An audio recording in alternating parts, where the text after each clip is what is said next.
Negara produsen kendalikan dunia perdagangan lalu kendalikan dunia keuangan. Itu persepsi old mind. Pasar modal dan pasar uanglah sebenarnya pengendali dunia keuangan. Dan ini persepsi new mind. Neraca perdagangan positif dianggap baik dan solusi bernegara oleh old mind. Faktanya selama menjabat malah impornya membesar. Lalu selalu negatif dagang dengan kakak tertua Tiongkok. Jujur, entah bagaimana kok sekarang kakak tertuanya negara komunis ya. Dan diterima luas lagi pemahaman bahwa tidak apa-apa bekerja sama dengan negara komunis. Yo wes, kita lanjut. Toh jabatan old mind ada batasnya. Kembali ke kalimat awal, negara produsen akan kendalikan dunia perdagangan dan dunia keuangan. Itu strategi Tiongkok. Di mana negara defisit alias yang Tiongkoknya surplus, pasti negara yang kalah tersebut akan dipaksa pakai yuan. Catat ya, ketika sebuah negara pakai mata uang negara lain untuk transaksi, artinya negara tersebut kalah ekonominya. Kita lihat strategi serangan ekonomi dari ilmu ekonomi. Money 1.0 adalah uang hanya sebagai alat bayar pelancar transaksi. Kemudian uang menjadi alat modal yang disebut money 2.0.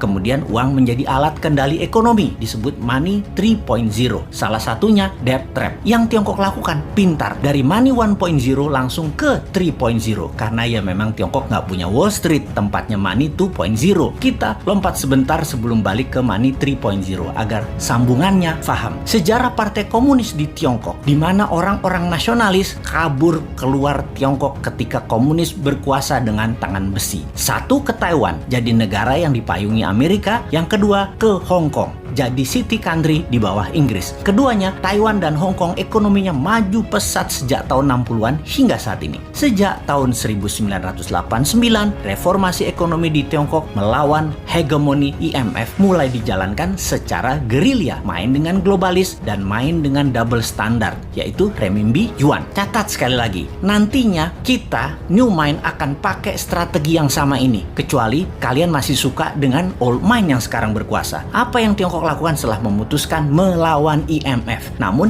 di permukaan pura-pura taat pada Amerika? Ini terjadi di zaman Deng Xiaoping awal mulanya. Mereka jadi negara produsen buruh murah. Maklun mengerjakan sebagai tukang jahit apa saja yang disuruh globalis. Lalu perlahan menggeser dari Maklun tukang jahit menjadi negara produsen. Maklun ini adalah strategi agar terjadi pembiasaan. Ketika awal menjadi negara produsen, Tiongkok mengizinkan pemalsuan atau kopi atau tiru merek-merek ternama dunia untuk beredar di dalam negerinya. Semakin mahir, maka mulai negara membiayai sektor hulu produsen, pabrik-pabrik dengan uang renminbi yang uang tersebut tidak boleh beredar di luar negeri, hanya boleh beredar di Tiongkok. Inilah awal tahun 90-an mereka lakukan ini semua secara masif, secara gila-gilaan. Apa saja dibangun. Dan setelah menjadi pengendali produksi, mulai ekspansi di tahun 2013 dengan strategi BRI, yaitu Belt Road Initiative. Perlu banyak negara yang harus dikendalikan oleh Tiongkok. Perlu banyak negara yang penduduknya lapar dan pemimpinnya lemah agar mudah dikendalikan agar membeli barang-barang Tiongkok dan menggunakan mata uang Tiongkok. Awalnya dengan memberi pinjaman. Namun bukan uang tetapi barang, seperti jalanan dibangunin. Pokoknya jadi barang. Jembatan dibangun jadi barang, pelabuhan, bandara, jaringan kereta api yang semuanya punya kesamaan, yaitu pelancar jalur angkutan barang guna menciptakan ketergantungan terhadap produk Tiongkok dan kelancaran distribusi barang. Kemudian kendali atas pasar yang kebetulan semua bergeser ke digital. Jadi strateginya adalah beli dan ambil semua jaringan marketplace milik pengusaha lokal sebuah negara agar isi produknya adalah barang-barang buatan Tiongkok. Begitu sudah tercapai ketiganya, maka tahap keempat, mata uang Tiongkok dipakai sebagai alat transaksi. Pertama, sebatas transaksi dua negara. Nanti tahap kelima sampai ke pasar-pasar tradisional bisa pakai yuan. Ingat, ketika keluar negeri, yuan yang disebut. Itu membedakan asal uang itu. Walau kalau ditanya di Tiongkok, bagi mereka sama itu yuan atau renminbi. Namun kita pahamlah, kita kan ngerti bernegara, ngerti bagaimana Tiongkok bermain, dan ngerti cara memainkannya. Sayang aja masih sedikit yang percaya dan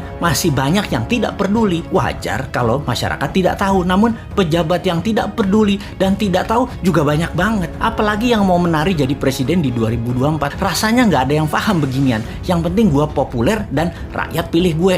Lihat aja daftar 10 orang yang katanya calon presiden di lembaga survei. Kita review satu persatu. Paham nggak bernegara ala Tiongkok dan Amerika? Rasanya Kagak ya, New Mind beda. Kita paham dan strateginya bukan ikuti keduanya, namun punya strategi sendiri untuk main 3 kaki awalnya dan menyalip di tikungan di tahun 2030 menjadi 3 besar dunia dan di 2045 menjadi negara superpower. Kalau hanya naik 7% setahun dan faktanya 5% pertumbuhan ekonominya, mimpi jadikan Indonesia negara superpower. Buktinya sekarang aja pakai yuan dagangnya, harusnya pakai rupiah. Bos, itu artinya kalian old mind geblek bernegaranya.